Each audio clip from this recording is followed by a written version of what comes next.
आपण पाहत आहात कराड टुडे न्यूज।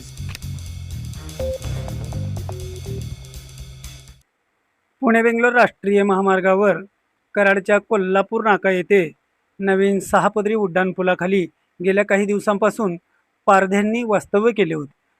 उड्डाणपुलाखालील दोन्ही बाजूच्या वाहतुकीला पारध्यांचा हा अड्डा धोकादायक बनला होता। यामध्ये असणाऱ्या लहान मुलांना अपघात होण्याची शक्यता होती। त्यातच दिवसेंदिवस या ठिकाणी पारध्यांची संख्या वाढू लागली होती। या ठिकाणी रोज होणारी वादावाद व गोंगाट यामुळे वाहनधारक तसेच नागरिकांनी यावर तात्काळ कारवाई करून संभाव्य धोका टाळावा अशी मागणी केली होती। त्यानुसार आज 24 ऑगस्ट रोजी कराड नगर परिषद कर्मचाऱ्यांच्या मदतीने कराड शहर पोलिसांनी उड्डाणपुलाखालील हा पारध्यांचा अड्डा संबंधितांना सूचना देऊन हटवला आहे।